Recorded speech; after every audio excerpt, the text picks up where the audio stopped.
جديدة. السلام عليكم، تحية للجميع. في حصة جديدة من درس اتصال دالة للثانية بكالوريا Continuité d'une fonction, troisième partie. Pendant ces séances, on va aborder deux points essentiels dans la continuité d'une fonction, théorème des valeurs intermédiaires et la fonction réciproque d'une fonction continue et strictement monotone. Quatrièmement, théorème des valeurs intermédiaires. On considère une fonction f continue sur l'intervalle fermé AB. Donc, il existe deux réels m et grand M tels que l'image de i est égale à l'intervalle petit m grand M. C'est-à-dire que, quel que soit x appartient à l'intervalle AB, x se trouve entre m et grand M. Donc, on a dit que petit m c'est la valeur minimale et grand M c'est la valeur maximale de la fonction f sur l'intervalle AB. Par conséquent, quel que soit k appartenant à l'intervalle m grand M, c'est-à-dire que k compris entre petit m et grand M, il existe au moins un réel c qui appartient à B tel que f de c est égal à k, c'est-à-dire que k est atteint par f.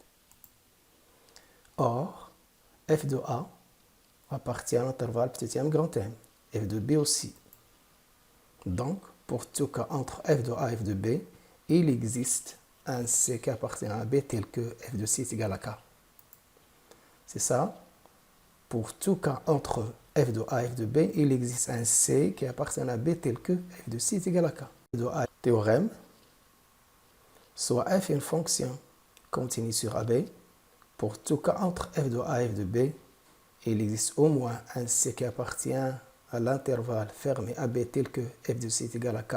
Autrement dit, pour tout cas entre f de a et f de b, l'équation f de x égale à k admet au moins une solution dans AB.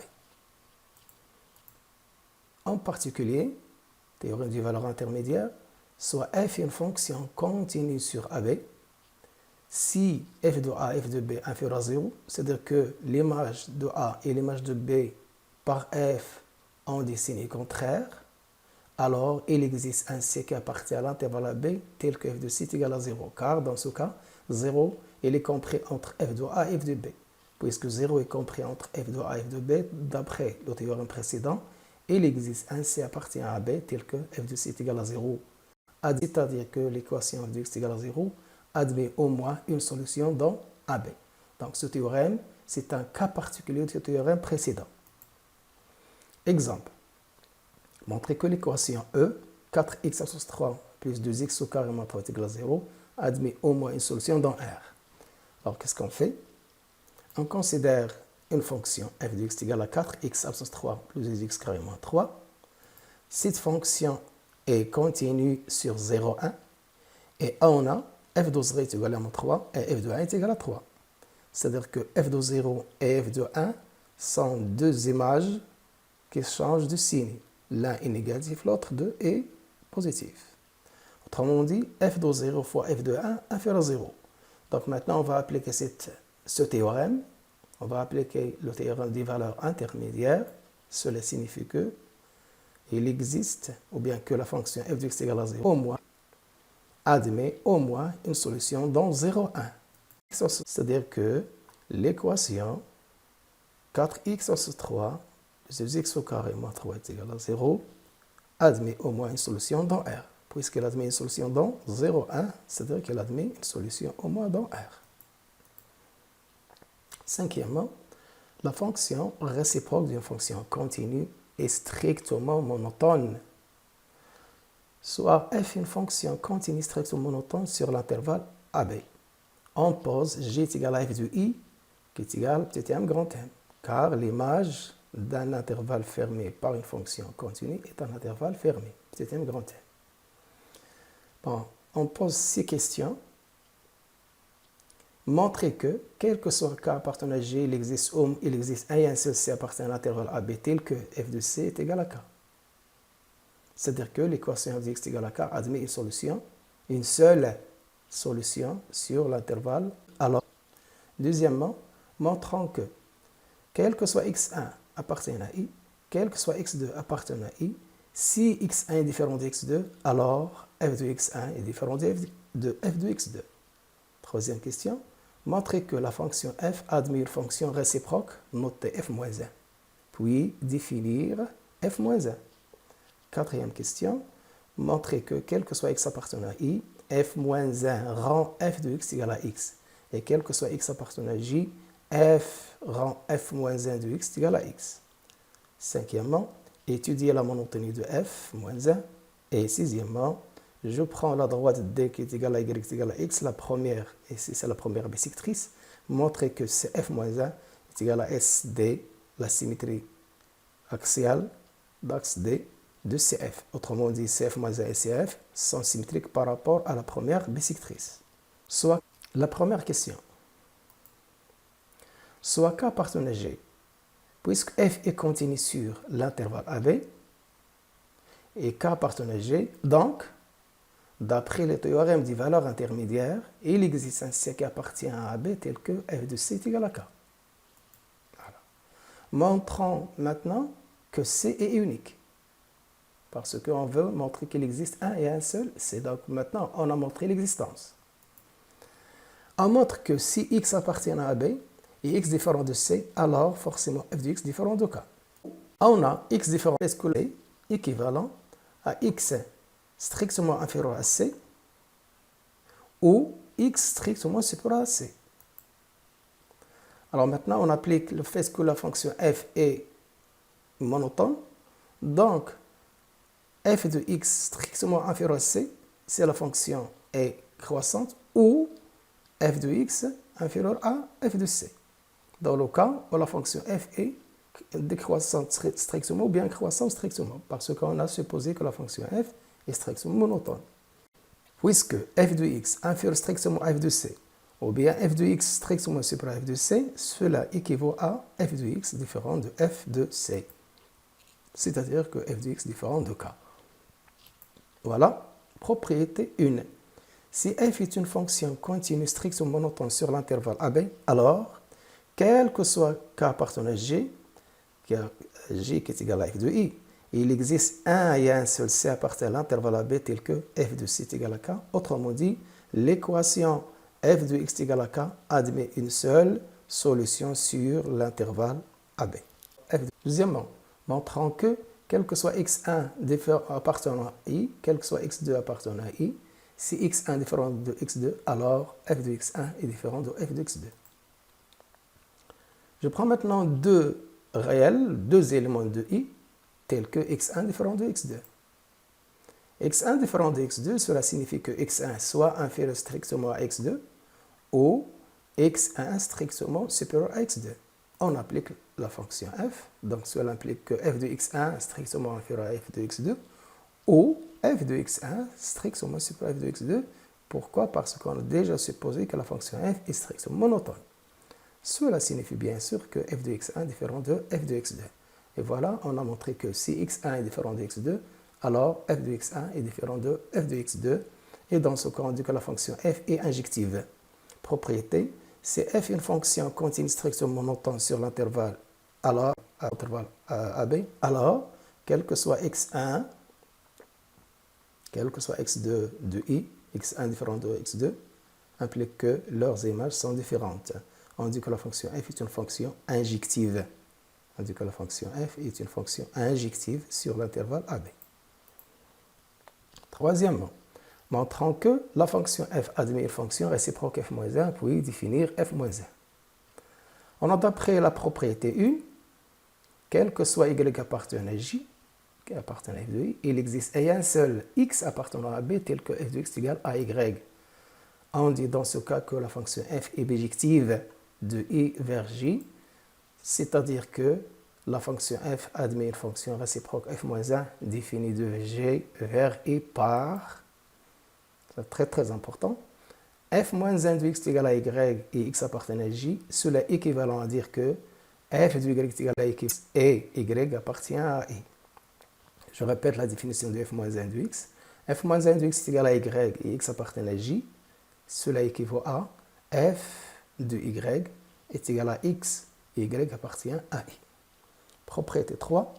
Si f est une fonction continue strictement monotone sur l'intervalle AB et g est égal à f de i, alors f admet une fonction réciproque f-1 définie de g vers i par f-1 de x est égal à y et x appartient à j équivaut à f de y est égal à x, y appartient à i. Quatrième question. Montrons que quel que soit x appartient à i, f-1 rend f de x est égal à x et quel que soit x appartient à j, f rend f-1 de x est égal à x aussi. Soit x appartient à i, on pose y est égal à f de x. Donc, x est égal, j'applique maintenant f-1 ici, f-1 de y plus y, et f-1 appartient à j. C'est-à-dire quoi? Donc, x est égal à quoi? f-1 de y. Je remplace y par sa valeur, et les f de x. Donc, x est égal à f-1 de y, f-1 de f de x, y est f de x, qui est égal à quoi? f-1 rend f de x. Donc, x est égal à f-1 rend f de x, quel que soit x appartient à i. D'où, quel que soit x appartient à i, f-1 rend f de x égale à x. De la même manière, soit x appartient à j, on pose y est égal à f-1 de x. Cela signifie que x est égal à f de y. Y appartient à i.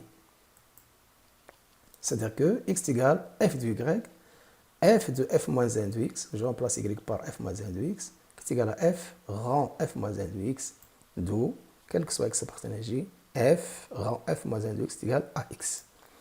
En propriété, quel que soit x appartient à i, f-1 rend f de x est égal au taux d'x.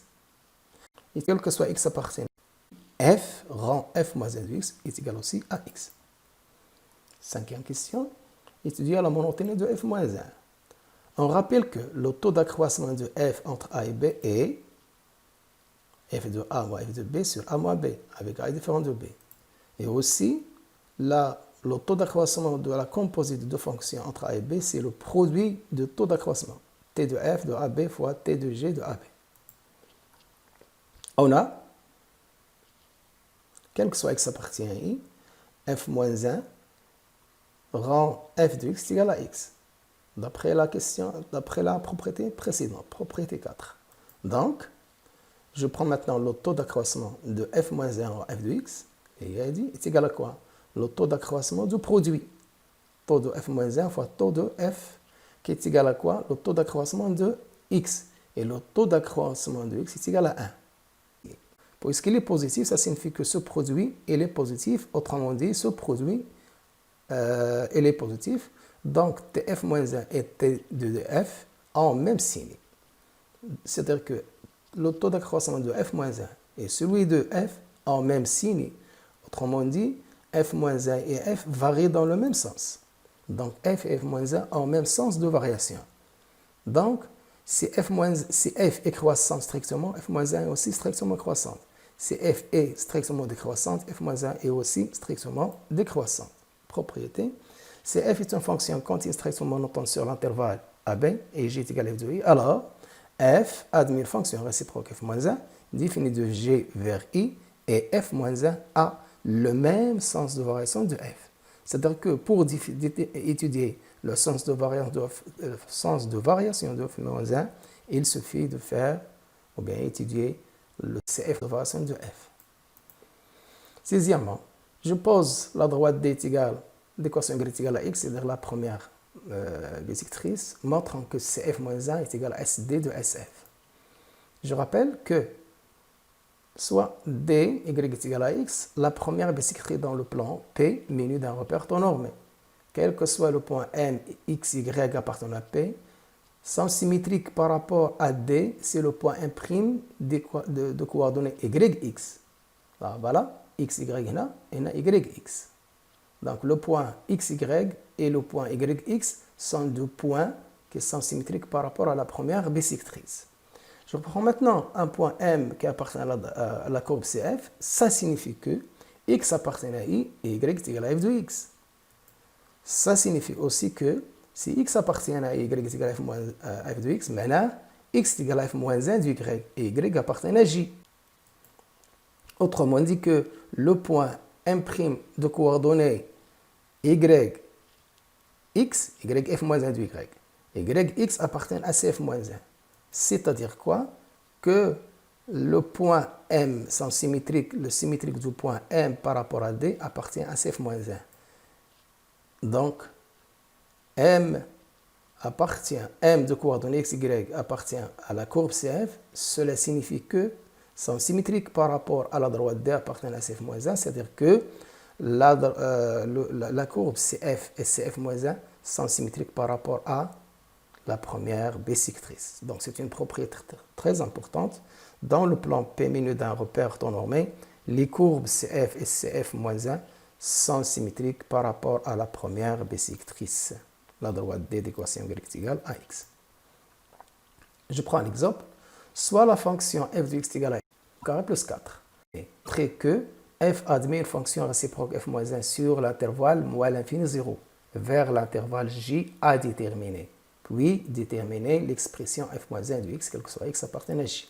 Réponse. Alors, pour montrer qu'une fonction f admet une fonction réciproque, il suffit de montrer que la fonction f est continue, strictement monotone. On a la fonction f qui est égale à x carré plus 4, continue, il est continu et dérivable sur l'intervalle moins l'infini 0, comme étant une fonction polynôme définie sur R, et continue sur R aussi. Et quel que soit x appartient à l'intervalle moins l'infini 0, la dérivée f' de x est égale à 2x.